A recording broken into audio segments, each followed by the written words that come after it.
Shalom, salam berkat dari kami untuk pendengar sekalian. Saat ini pendengar akan diberkati dengan program Hari Ini Harinya Tuhan bagian yang ke-8. Sebuah program rohani tentang doktrin Alkitab yang menolong kita untuk semakin tertanam dalam kebenaran firman dan bertumbuh dalam kemuliaan. Bersama hambanya, Pendeta Gilbert Lumwendong, STH. Banyak orang merasa doktrin Alkitab sebagai sesuatu yang membingungkan. Tetapi tahukah saudara bahwa doktrin Alkitab intinya adalah memahami Alkitab dengan benar, dengan pemahaman yang sistematis, sehingga kita terus dapat tertanam di dalam kebenaran firman, sehingga kita terus bertumbuh di dalam kemuliaan Allah. Buka hati saudara sekalian untuk menerima berkat-berkat firman-Nya hari ini. Allah kita adalah Allah yang berdaulat. Apa artinya Allah yang berdaulat? Artinya apapun yang Allah kehendaki pasti terjadi. Apapun yang Allah tidak kehendaki tidak akan pernah terjadi, karena Dia Allah yang mempunyai kuasa atas langit dan bumi. Yesus dengan tegas berkata, segala kuasa telah diserahkan Bapa ke dalam tanganku, baik di sorga maupun di bumi. Berarti saudaraku yang kekasih dalam Tuhan, Dia yang mempunyai kuasa. Kadang-kala kita terlalu panik, kadang-kala kita berkata, aduh Tuhan, tapi saya menghadapi penderitaan, aduh Tuhan masalah saya berat, aduh Tuhan situasi yang saya sedang hadapi berat.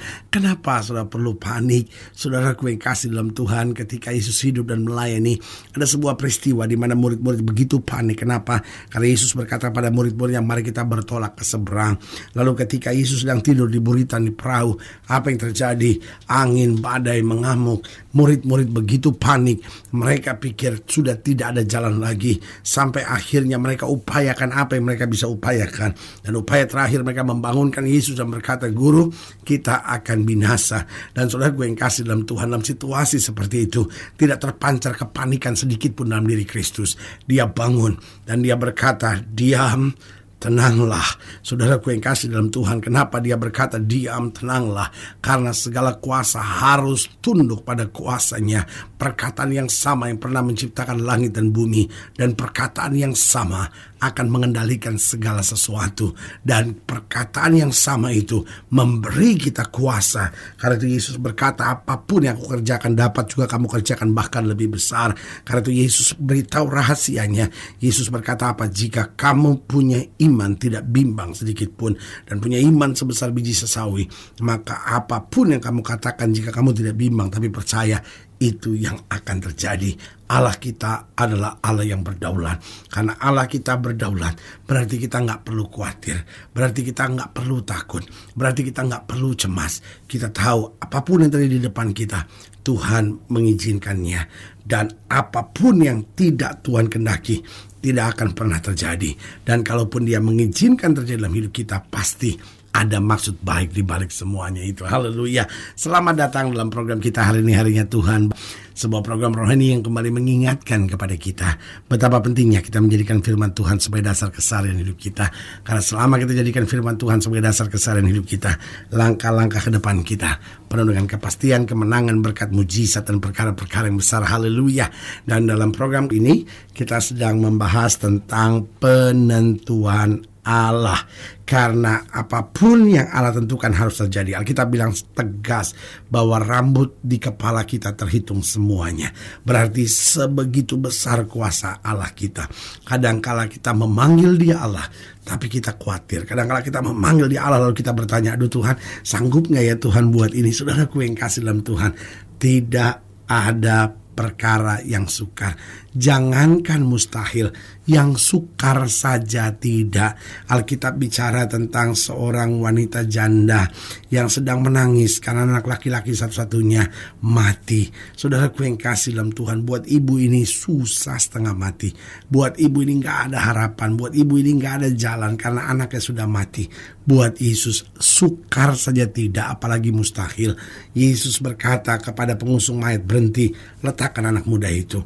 Lalu ketika anak muda itu diletakkan, Yesus dengan tegas berkata, hai anak muda, aku berkata kepadamu, bangkitlah. Semudah itu, saudara-saudara. Sebanyak orang yang ada di situ, semuanya panik. Semua orang gak bisa buat apa-apa. Buat semua orang tidak ada jalan. Tapi buat Yesus sangat mudah. Yesus cuma berkata, hai anak muda, aku berkata kepadamu, bangkitlah. Dan saudaraku yang kasih dalam Tuhan, dalam perkataan itu anak muda itu bangkit. Nah, saudaraku yang kasih dalam Tuhan, itulah Allah yang kita sembah, Allah yang menentukan segala sesuatu. Yunus pasal 4 ini yang kita mau pelajari dalam program kita, dalam pembahasan tentang penentuan Allah. Yunus pasal 4 ayat yang kelima sampai ayat yang ketujuh, demikian firman Tuhan. Yunus pasal 4 ayat yang kelima sampai ayat yang ketujuh, dikatakan Yunus telah keluar meninggalkan kota itu dan tinggal di sebelah timurnya. Ia mendirikan di situ sebuah pondok dan ia duduk di bawah naungannya, menantikan apa yang akan terjadi di atas kota itu. Lalu atas penentuan Tuhan Allah tumbuhlah sebatang pohon jarak melampaui kepala Yunus untuk menaunginya agar ia terhibur daripada kekesalan hatinya. Perhatikan kalimat ini, atas penentuan Tuhan Allah. Yunus sangat bersuka cita karena pohon jarak itu. Tetapi keesokan harinya ketika fajar menyingsing, perhatikan baik kalimat ini, atas penentuan Allah datanglah seekor ulat yang mengkerek pohon jarak itu sehingga layu. Nah, saudaraku yang kekasih dalam Tuhan, jadi jelas di sini bahwa pohon jarak ini bisa bertumbuh karena penentuan Tuhan. Tapi pohon jarak itu bisa mati juga karena penentuan Tuhan. Berarti karena penentuan Tuhan hidup saya bisa diberkati. Tapi karena penentuan juga dari Tuhan, Tuhan bisa ambil segala sesuatunya dalam hidup kita. Nah, apa artinya ini? Yang pertama, Allah menentukan hari depan kita. Hari depan kita itu ditentukan oleh Allah. Cemerlang atau hancur itu ditentukan oleh Allah. Kita nggak bisa sombong sambil berkata, wah kalau saya rajin saya pasti sukses. Belum tentu. Ada banyak orang yang rajin kerja setengah mati tapi binasa. Ada banyak orang yang rajin kerja setengah mati, umur 41 tahun mati dia, saudara-saudara. Iya kan? Berarti hari depan kita nggak bisa tentukan. Bahkan ada banyak orang yang pikir bahwa wah harta saya 7 turunan nggak habis-habis. Tiba-tiba ada sebuah persoalan besar terjadi. Bukan cuman hartanya nggak habis, sekarang utangnya 7 turunan nggak habis-habis, saudara-saudara. Jadi Allah menentukan hari depan kita. Itu bukan berarti kita bisa malas, itu bukan berarti kita bisa seenaknya, itu bukan berarti kalau saya udah berdoa berarti saya nggak usah berusaha, bukan itu. Tapi Allah menentukan hari depan kita, artinya kita tetap harus kerja keras, kita tetap harus berserah sama Tuhan, kita tetap harus bekerja sungguh-sungguh, kita tetap harus lakukan yang terbaik. Tapi kita tetap harus sadar bahwa kalau Allah tidak menghendaki, tidak ada yang bisa jadi.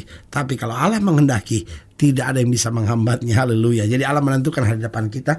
Yang kedua, Allah menentukan berkat-berkat kita. Makanya Alkitab berkata bahwa berkat itu dari Tuhan. Susah payah tidak bisa menambahinya. Kenapa? Karena Allah menentukan berkat-berkat kita. Ada banyak orang yang apapun dia kerjakan gak bisa diberkati. Kenapa? Karena ada orang-orang tertentu yang kalau diberkati malah jadi suami yang seenaknya terhadap istri. Malah jadi orang Kristen yang gak pernah mau ke gereja karena dia pikir, oh saya udah hebat sekarang. Tapi sebaliknya ada orang yang makin diberkati, makin setia. Nah, itu sebabnya Allah menentukan hari depan kita. Allah menentukan berkat-berkat kita. Allah juga menentukan jalan-jalan kita, ya kan? Bukan berarti kekristenan percaya pada takdir, bukan itu.